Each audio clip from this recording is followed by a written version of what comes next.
Hi guys, welcome to Rice Public Radio. Today I'm going to share my thoughts on Game of Thrones Season 8, Episode 6, which is the finale.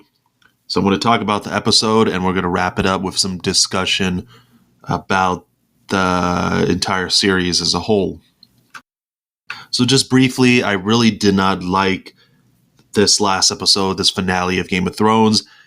It was extremely rushed. Some things totally did not make sense, and I think it retroactively made the entire series worse.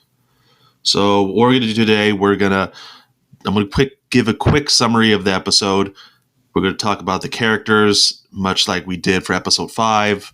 I'm going to talk about some certain scenes and highlights of the episode, and then we're going to jump into a discussion about the entire series as a whole. So as a summary, Dany successfully takes King's Landing. Tyrion is imprisoned for the release of his brother and how he betrayed Lord Varys.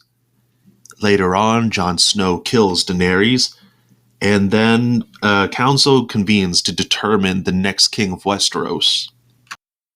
In this council, Bran is made king, and Tyrion is made as his hand.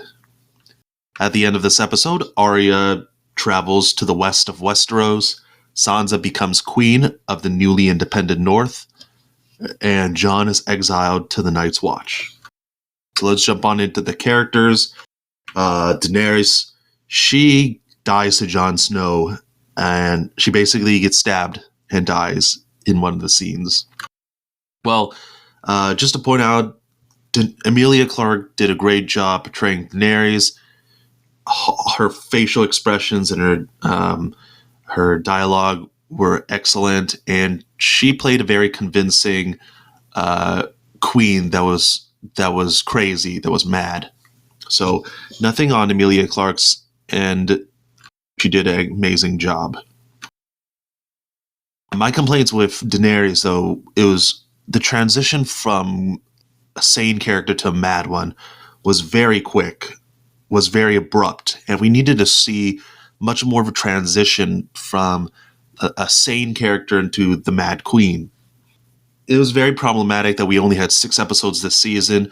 We kind of see her turn towards the Mad Queen around episode 3 or 4, and mind you, there's only 6 episodes of this season, so there really needed to be much more, a lot more episodes that flesh this point out about her slowly devolving into the Mad Queen.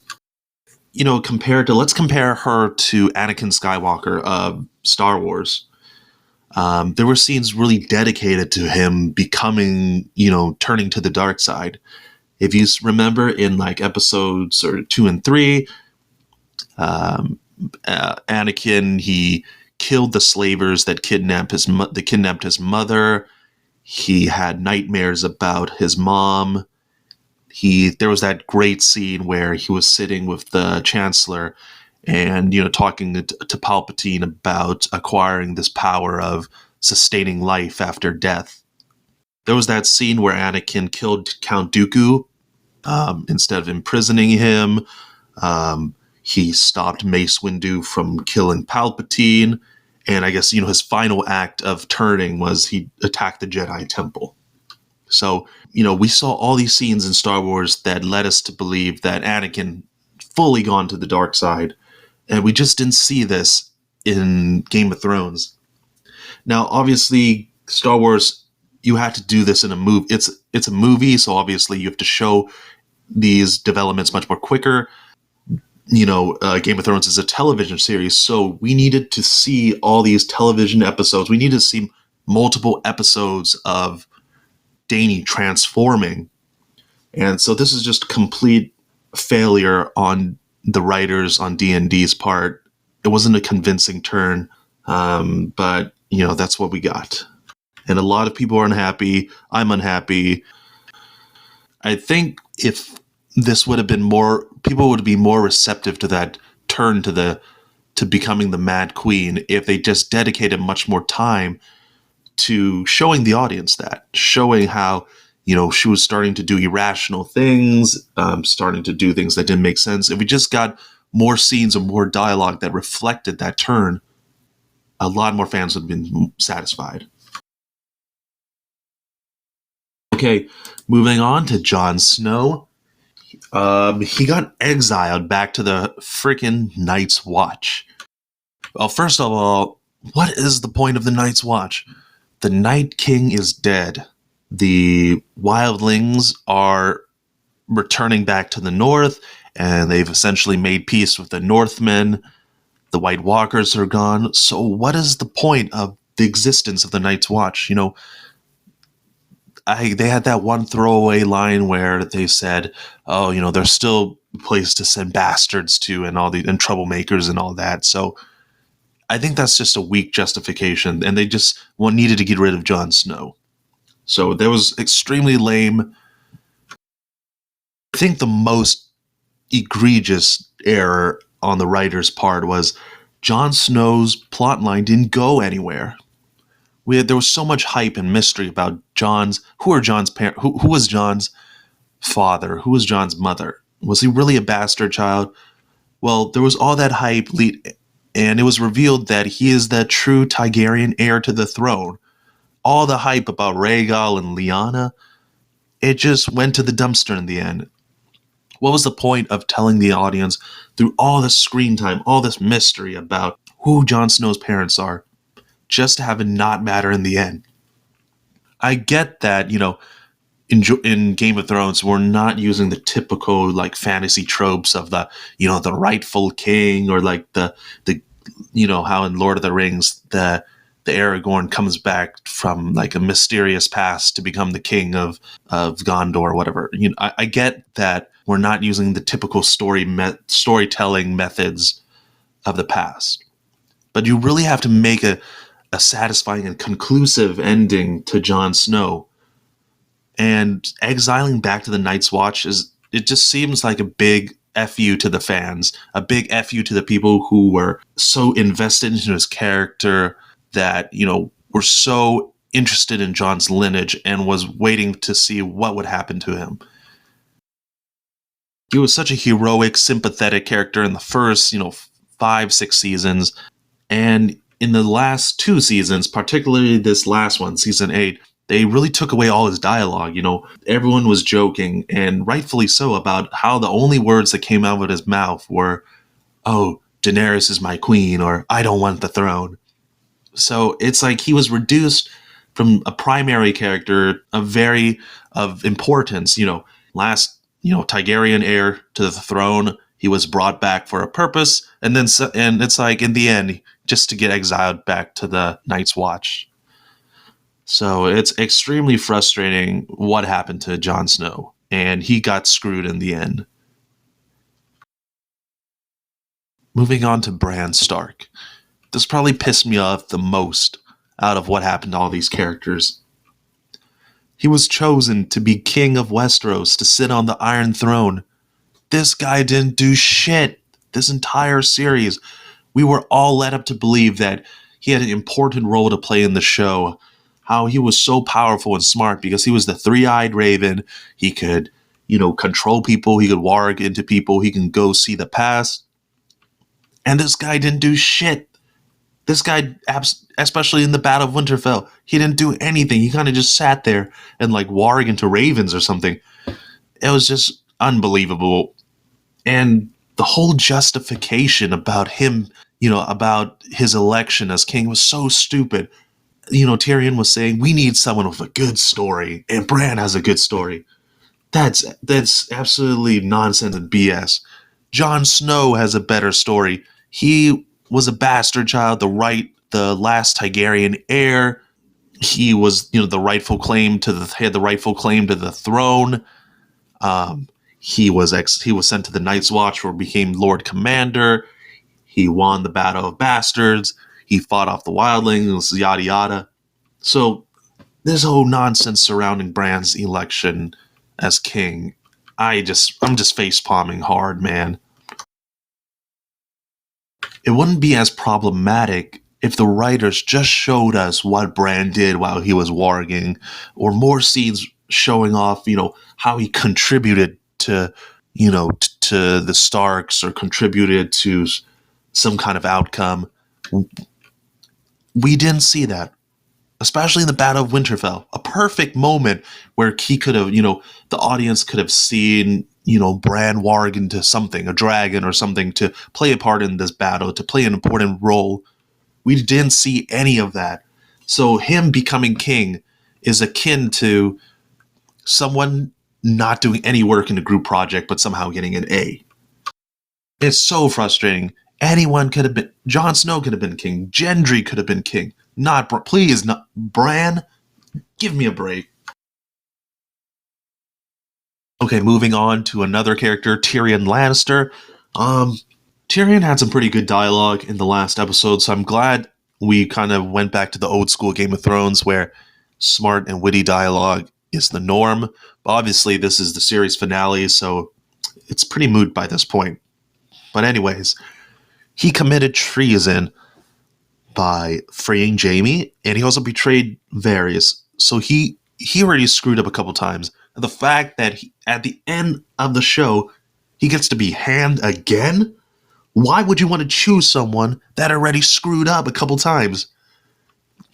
Okay, I get that, maybe he doesn't deserve to get his head cut off. But the fact that he becomes hanged again is not, how did the writers justify this? It's so stupid. Sir Davos could be hand. Jon Snow could be the hand. Anyone, Robin Arryn, I don't know. Anyone but Tyrion. Anyone but someone who screwed up. So, I mean, I'm glad he lived, but the point that, Game of Thrones is about consequences. A huge part of Game of Thrones is people's actions have consequences. You have Tyrion Lannister who screwed up several times as hand of Daenerys, and he retains his old position. It's so stupid. Peter Dinklage was a great actor for Tyrion. I'm happy with the acting. I'm happy with his dialogue. Just the fate of Tyrion is kind of just doesn't make sense. Okay, so moving on to a character which I actually enjoyed the ending for, Brienne of Tarth. I'm really glad what happened to her. She became the commander of the King's Guard, and I think that fits her character nicely. She was all about honor, service, and defending her lord. So I'm glad she's the right fit for a King's Guard. She's perfect. And a really nice scene that they did for her. She got to write in the book that described all the deeds of previous King's Guard, and she filled out Jaime's page, which is a really nice touch. I'm really glad for her. Gwendolyn Christie did a great job playing Brienne of Tarth, so a good job to her as well. Nothing much to say other than that. So Brienne of Tarth got a satisfying end, I think. Moving on to another side character that kind of actually perplexed me, and it's Grey Worm. He kind of became like an evil, he kind of became like an antagonist. He was executing prisoners at the beginning of the episode, and he had a stare down of Jon Snow.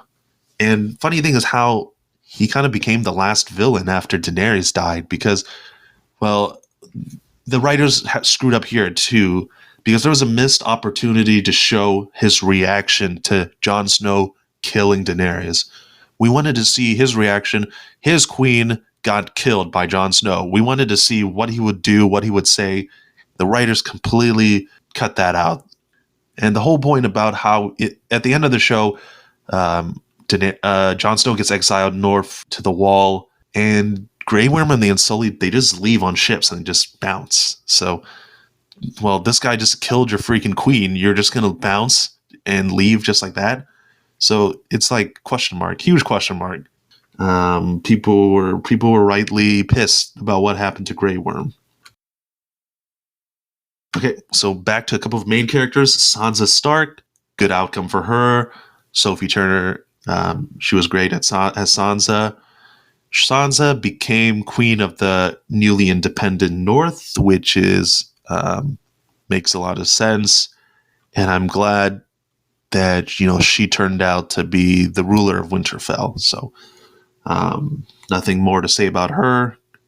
I'm happy with what happened. Okay, and finally, Arya Stark.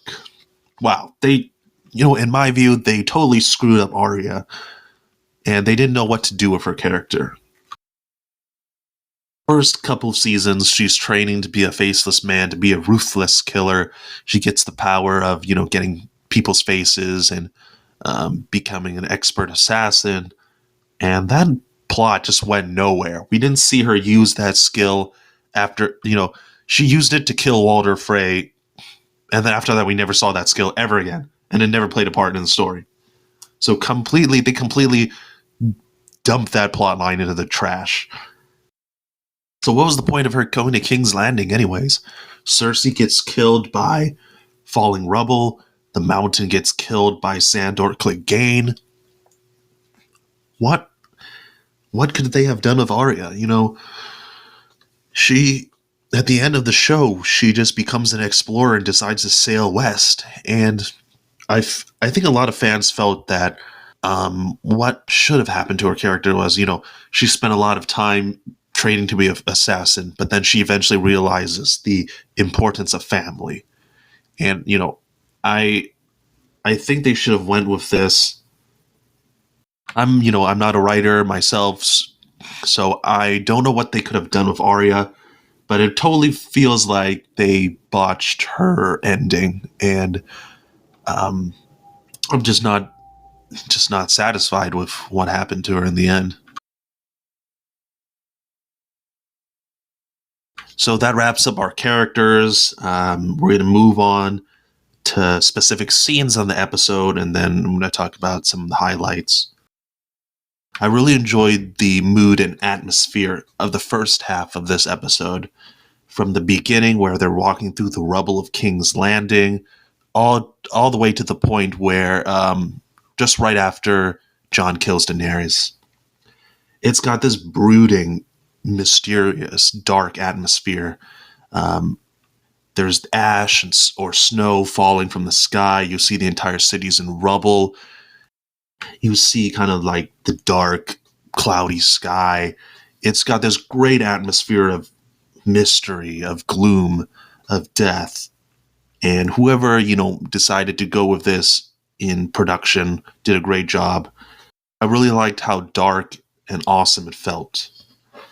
And I wish that they could have stayed with this atmosphere the entire show, because I think it could have been added to the mystery of who would be king next. It would have added to the mystery of, are there any scheming families that are trying to take advantage of this chaos? I think that'd been very Game of Thrones-esque. It feels truly unique and special, and it gives us that impression of the atmosphere after a big battle. The next scene I want to talk about is where Jon Snow kills Daenerys. Now, I don't really have that much to say about this scene. It was alright, nothing special. My main problem with this is we don't see reactions to this event. Daenerys is arguably the most important character in the entire show, but the writers don't put reactions to this. I think that's inexcusable. We don't see Grey Worm's reaction. We don't see any bodyguard's reaction. We don't see the Great Lords talking about this at the council. We don't see. It's like it's like right after Daenerys dies, it's like the writers suddenly forgot that she ever existed. So that's just it's a huge error. When you kill an important character, there's repercussions. There's going to be dialogue that reflect that this occurred. And the fact that there's nothing about this, it's inexcusable. It's a complete miss on the writer's part. If we look back on the previous seasons of Game of Thrones, after the Red Wedding happens, they talk about the Red Wedding at the council meeting back in King's Landing. So it really looks like this event occurred and people are actually talking about it like it actually existed. Well, this didn't happen. This didn't happen in this episode, and it feels stupid. You're killing off the most important character of the show, and there's no reactions. It just cuts to black, and it kind of does a time jump. So after Jon Snow kills Daenerys, there's another scene where a council decides the next ruler of Westeros. This scene is also done extremely poorly. To be honest, this entire scene could have been one episode in itself. But anyways, we see that there's about 10 people gathered in this council to decide the next king. You're telling me that throughout the entirety of Westeros, you only found 10 people who would decide the fate of the entire country? What happened to all the minor lords? What happened to their bodyguards, to other important people of the realm? There's the Starks, there's one person from Dorne, there's Robin Arryn, there's Edmure Tully, and I think there's Yara and like one or two other lords. And that's it? Even Sir Davos and Samwell Tarly are on this council. You can't be serious and say like there's only like 7 families left to decide the fate of the realm. Just the fact, it's like, what happened to everyone else in Westeros? They massively shrunk the scope of the story down to only these like 6, 7, 8 characters. It's a complete disaster of a scene. Moreover, this scene also has other issues.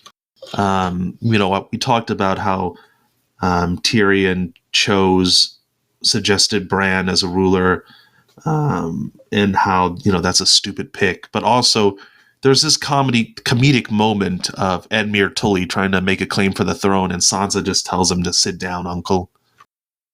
So this is supposed to be a serious scene, but they just threw in like a joke in there. I don't know why. Totally breaks the immersion. And everyone just agrees that Bran should be king.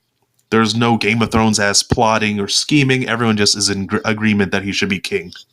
So, additionally, Sansa just throws in the line of the North will be independent. Just like that. And there's no pushback. No, everyone just says, okay. You would think like Yara of the Iron Isles or someone from Dorne would suggest independence as well. But, they don't say anything. They're just there to approve of everything. So, it's like they just really wanted to end the show quickly without any, smart dialogue or Game of Thrones-esque plotting or scheming. They just wanted everyone to say yes and then be done with it. So totally missed opportunity there. Now, if you think about this scene of Game of Thrones, there's always,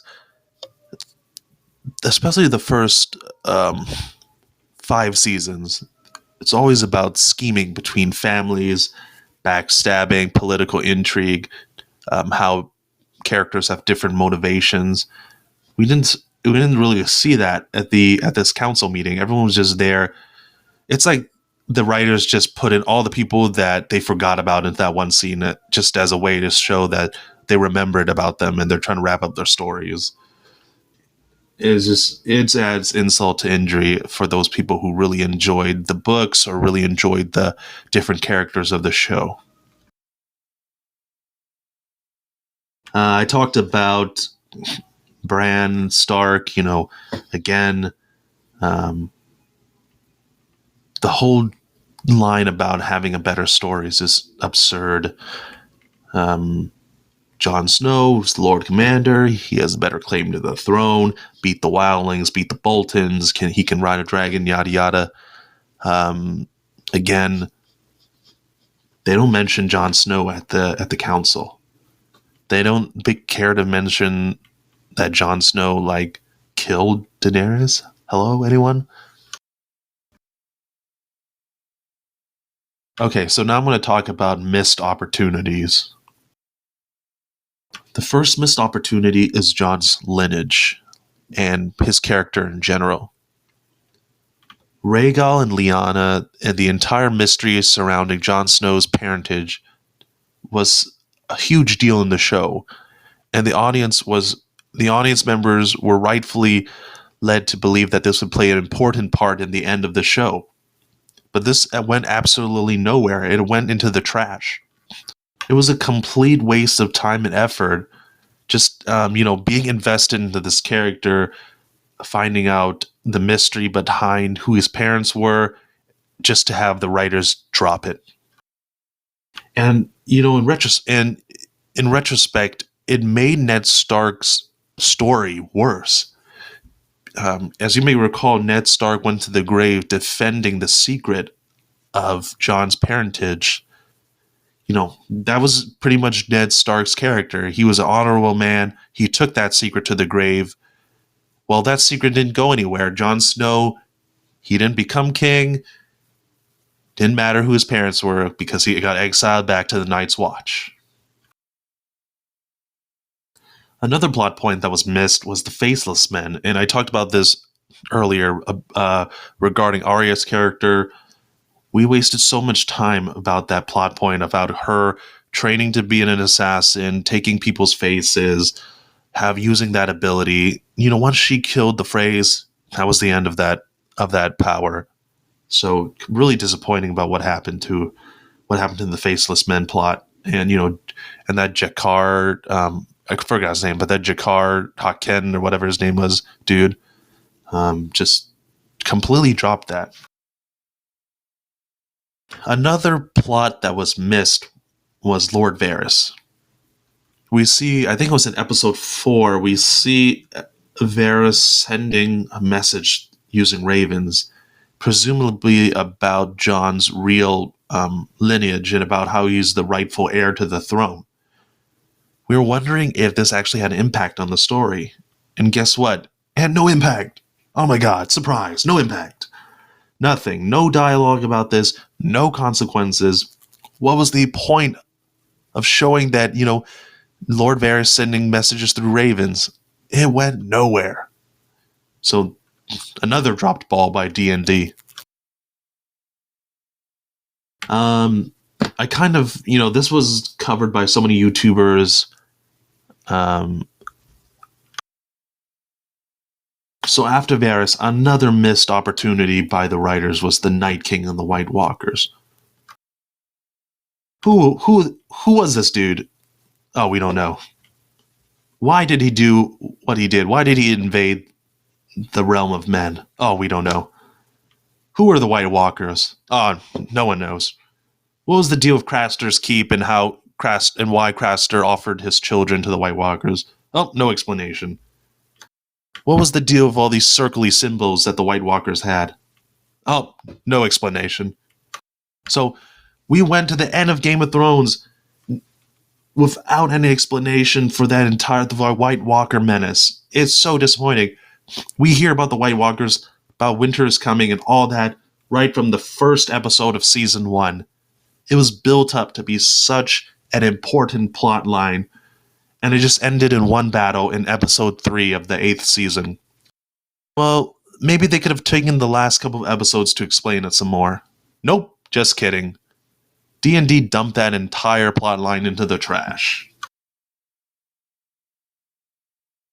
Lastly, the writers should have shown the effects of these battles and wars on the entirety of Westeros. We kind of only focused on Winterfell and King's Landing this season, and only on a small handful of characters. Well, what happened at Riverrun? What happened with Edmure Tully? What was Robin Arryn doing at the Vale? What was Dorne's reaction to all of this?